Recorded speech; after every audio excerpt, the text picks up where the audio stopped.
Hello guys. तो इस particular video में ज्योग्राफी की क्या स्ट्रेटजी होनी चाहिए तो उस पर्टिकुलर चीज़ को डिस्कस कर लेंगे। और इन्वायरमेंट से रिलेटेड टोटल अभी 8 वीडियोस बच रही है, तो 8 वीडियोस में जल्दी ही डालने वाला हूँ और उसका पीडीएफ आपको मेरे टेलीग्राम चैनल पे मिल जाएगा। और काफ़ी लोग मेरे को मैसेज कर रहे थे कि 4 अक्टूबर को प्रीलिम्स होगा कि नहीं होगा। तो इससे रिलेटेड मैं दो बात कहना चाहूँगा। पहली बात कि इनकेस अगर नहीं भी होता है तो सीधी सी बात यह है कि 31 मई को प्रीलिम्स था। उसके बाद जून जुलाई अगस्त सितंबर आपको 4 महीने मिले हैं और फिर 4 अक्टूबर को प्रीलिम्स होगा। तो 4 महीने के बाद भी अगर आपकी तैयारी उस लेवल की नहीं है कि आप एक्सपेक्ट कर रहे हो कि प्रीलिम्स फर्दर एक्सटेंड हो, तो अगर हो भी जाएगा तो भी आपका नहीं होगा, अगर इनकेस अगर 4 अक्टूबर को आप नहीं निकाल सकते हो तो। पहली बात ये है, तो एक्सपेक्ट करना ही बंद कर दो कि तैयारी करो कि हाँ वो 4 अक्टूबर को है। दूसरी बात, 90% चांस है कि प्रीलिम्स 4 अक्टूबर को ही होगा, क्योंकि सिचुएशंस काफी रिवाइव कर चुकी है। तो डेफिनेटली अब वो सोचने का ही मतलब नहीं है कि अब 4 अक्टूबर से फर्दर एक्सटेंड होगा कि नहीं होगा, क्योंकि यूपीएससी ने टाइम लिया और बाकायदा काफी टाइम के बाद डिसाइड किया कि प्रीलिम्स कब होगा। तो डेफिनेटली ज्यादा चांस है, मोर देन 90% चांस है कि प्रीलिम्स 4 अक्टूबर को हो रहा है। अब काम की बात पे आते हैं कि ज्योग्राफी की क्या स्ट्रेटेजी होनी चाहिए। तो सबसे पहले मैं सोर्स डिस्कस कर लेता हूँ, मैंने जो फॉलो किया था। तो 11th और 12th की टोटल 4 एनसीईआरटीज है। दो एनसीईआरटी क्लास 11th की है, दो एनसीईआरटी क्लास 12th की है। तो वो दोनों एनसीईआरटीज 11th की और 12th की। और साथ में आपको एक एटलस फॉलो करना होगा। उसके बाद कोई भी पर्टिकुलर आप एक रेफरेंस बुक को फॉलो कर सकते हैं। मैंने माजिद हुसैन को फॉलो किया था और किस किस पर्पस के लिए किया था वो मैं डेफिनेटली डिस्कस करूंगा। उसके अलावा आप previous year question paper prelims का मेंस का आप देखें तो उससे भी आपको आइडिया लग जाएगा।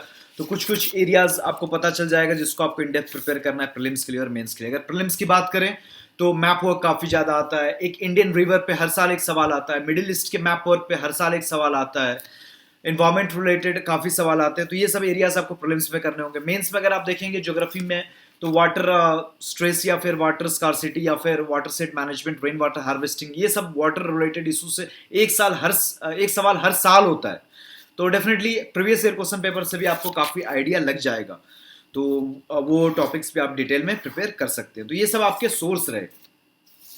अब प्रीलिम्स के लिए क्या करना है, मेंस के लिए क्या करना है, इस चीज को डिटेल में डिस्कस कर लेते हैं। तो प्रीलिम्स के लिए तो जो आपकी मेन जो आपका सोर्स रहेगा वो एनसीईआरटीज ही रहेगी। तो वो 4 एनसीईआरटीज 11th की और 12th की आपने डिटेल में कर ली तो आपके पास कंसेप्चुअल क्लैरिटी होगी और अंडरस्टैंडिंग होगी।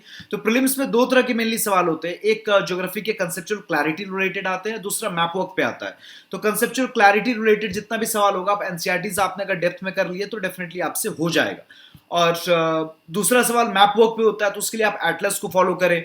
और ज्योग्राफी की जो एनसीईआरटी में जितने सारे मैप्स हैं तो आप उनको रिवाइज करें, तो उससे आपका मैप वर्क भी स्ट्रांग होगा और डेफिनेटली मैप के थ्रू ज्योग्राफी का रिवीजन भी काफी इफेक्टिव तरीके से हो जाता है। और मैप वर्क के लिए आप एटलस फॉलो कर सकते हैं। और इंडिया के अगर मैप वर्क की बात करूं तो हर साल एक सवाल इंडियन रिवर सिस्टम पे होता है, एक सवाल इंडियन माउंटेन सिस्टम पे होता है। तो इन सब को आप एटलस में डेप्थ में कर लें। साथ में फिजिकल ज्योग्राफी का जितना भी मैप वर्क है, ओशन करेंट्स, ये सब आप डेप्थ में कर लें एटलस से। और उसके अलावा आप डिफरेंट कंटिनेंट्स में जो जो इंपॉर्टेंट फीचर्स है, माउंटेन्स, रिवर्स, जो इंपॉर्टेंट फीचर्स है तो उनको भी आप मैप वर्क पे कर लें। और जो जो करंट में मैप वर्क में इंपॉर्टेंट प्लेसेस हो, कंट्रीज हो, तो डेफिनेटली आप उन चीज को भी देख लें, क्योंकि यूपीएससी का मिडिल ईस्ट पे काफी फोकस होता है कि कौन कंट्री मेडिटेरेनियन सी को टच करता है नहीं करता है। तो ये सब एरियाज आपका स्ट्रांग होना ही होना चाहिए।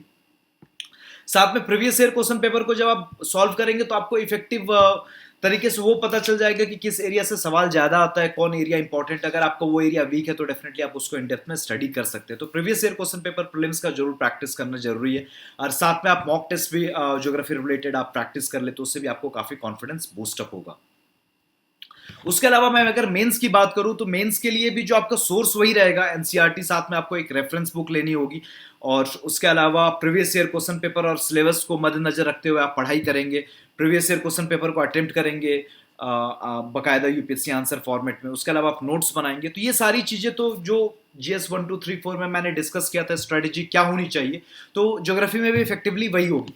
लेकिन ज्योग्राफी में क्या है कि जैसे आप देखेंगे हिस्ट्री में स्पेक्ट्रम काफी इंपॉर्टेंट है, पॉलिटी में लक्ष्मीकांत इंपॉर्टेंट है, इकोनॉमिक्स में भी आप कोई एक बेसिक बुक करते होंगे वो इंपॉर्टेंट है। लेकिन ज्योग्राफी में NCERTs are more than enough, तो आपको एनसीईआरटीज से ही नोट्स बनाने हैं। तो एक मेंस में एक टॉपिक लिखा हुआ है important aspects of world's physical geography. तो ये वर्ल्ड्स फिजिकल ज्योग्राफी का क्या क्या एस्पेक्ट है, आप एटमोस्फेयर में देखेंगे तो साइक्लोन्स हो गया, ओशन करंट्स हो गया, टेक्टोनिक एक्टिविटी हो गया, और भी डिफरेंट एग्जाम चीजें हैं, एयर मास थ्योरी होगी। तो और भी डिफरेंट एस्पेक्ट्स है, तो ये सब मैं एग्जांपल के तौर पे आपको बता रहा हूँ। तो ये सबसे रिलेटेड जो चीजें हैं तो उसके नोट्स आपके तैयार होने चाहिए, और नोट्स आपके इस तरीके से तैयार होने चाहिए कि आपका जो पूरा ज्योग्राफी का नोट्स आपका कंप्रिहेंसिव भी होना चाहिए, साथ में कॉन्साइज भी होना चाहिए, ताकि आप 5 से 6 घंटे में पूरी ज्योग्राफी आप रिवाइज कर सके just before your mains examination. तो नोट्स आपका ऐसे बनना चाहिए। तो एनसीईआरटीज में जो जो भी इंपॉर्टेंट कंसेप्ट्स है जिसमें मेंस में सवाल पूछा जा सकता है उसको अपने आप नोट्स में डाल ले।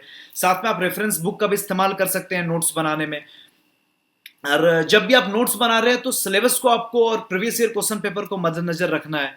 और उसके अलावा दिक्कत क्या होती है ज्योग्राफी में पर्टिकुलरली कि सिलेबस उतना क्लियर कट नहीं है, तो आपको प्रीवियस ईयर क्वेश्चन पेपर की काफी हेल्प लेनी होगी ये समझने में कि किन किन टॉपिक्स पे आपको ज्योग्राफी में नोट्स बनाना है, किन किन टॉपिक्स पे नहीं बनाना है। आपको और डिटेल में देखना है तो मैंने जीएस 1 2 3 4 की पर्टिकुलर स्ट्रेटेजी डिस्कस की है, और हर टॉपिक में आपको किन किन चीज पे नोट्स बनाना है वो चीज भी मैंने डिस्कस किया। तो आप मेरी 4 वीडियोज होंगे जीएस 1, जीएस 2, जीएस 3, जीएस 4 पे, तो वो पर्टिकुलरली आप देख सकते हैं।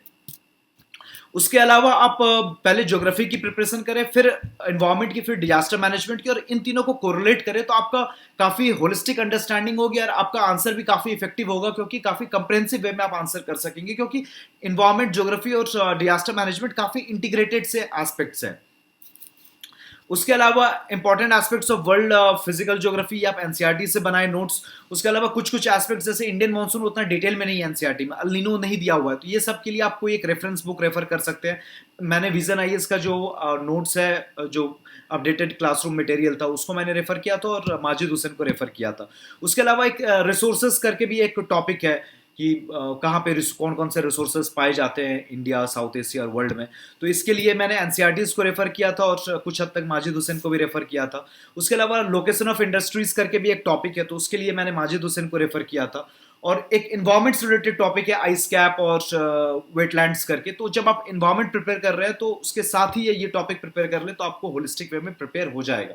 तो ज्योग्राफी, इन्वायरमेंट और डिजास्टर मैनेजमेंट इंटीग्रेटेड वे में प्रिपेयर करें, और आपको इन्वायरमेंट और डिजास्टर मैनेजमेंट कैसे आप डिटेल में और अच्छे तरीके से प्रिपेयर कर सकते हैं, तो दोनों के लिए मैंने सेपरेट वीडियो में बना चुका हूं।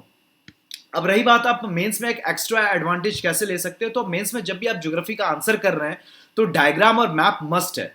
आप अगर डायग्राम या मैप नहीं बना रहे किसी भी सवाल में तो आप सीधे सीधे तौर पे मान सकते हैं आपका 1 मार्क्स ऐसे ही जा रहा है। और डायग्राम, और जैसे टोटल अगर 20 सवाल आ रहे हैं तो लगभग 7 सवाल तो आपकी ज्योग्राफी के होंगे, तो अगर वो 7 सवाल में आपके 7 डायग्राम या मैप बन रहे हैं तो आपको 5 से 6 नंबर एक्स्ट्रा मिलेंगे। और अगर आप नहीं बना रहे तो वो 5 से 6 मार्क्स आप ऐसे ही लूज कर रहे हो, जो काफी वो मार्क्स लेना आपके लिए काफी आसान हो जाएगा अगर आप डायग्राम और मैप्स को अच्छे से प्रैक्टिस करते हो। उसके अलावा और एक मैं टिप देना चाहूंगा कि जब भी आप प्रीलिम्स की प्रिपरेशन कर रहे हैं उसके लिए आप जब ज्योग्राफी प्रिपेयर कर रहे हैं तो हाथ के हाथ आप मेंस के एंगल से भी प्रिपेयर करके नोट्स भी बना लीजिए, क्योंकि ज्योग्राफी जो प्रीलिम्स के लिए वही मेंस के लिए, बस अंतर है यहाँ ऑब्जेक्टिव सवाल है, वहाँ सब्जेक्टिव सवाल है। तो जब आप प्रीलिम्स के लिए ज्योग्राफी प्रिपेयर कर रहे हैं, रिवाइज कर रहे हैं, उसी समय हाथ के हाथ आप मेंस के एंगल से नोट्स भी बना लीजिए। तो क्या होगा कि एक ही काम में आपका दोनों काम हो जाएगा, प्रीलिम्स की भी तैयारी हो जाएगी, साथ में ज्योग्राफी मेंस की भी तैयारी हो जाएगी। तो आपको प्रीलिम्स के बाद फिर से नोट्स बनाने के लिए स्पेशल टाइम नहीं देना होगा, आपको बस कल रिवाइज करना होगा, टेस्ट देना होगा और फाइनल टाइम रिवाइज करना होगा। तो आपको ज्यादा टाइम जीएस1 या ज्योग्राफी में नहीं देना होगा अगर आप प्रीलिम्स के साथ साथ मेंस के एंगल से भी अगर नोट्स बना लेते हैं। तो ये ज्योग्राफी की मेरी कंप्लीट स्ट्रेटजी थी कि प्रीलिम्स और मेंस में क्या क्या करना है, क्या क्या सोर्सेज को फॉलो करना है। So this was my strategy regarding geography. So this is the end of the video. Thank you for watching.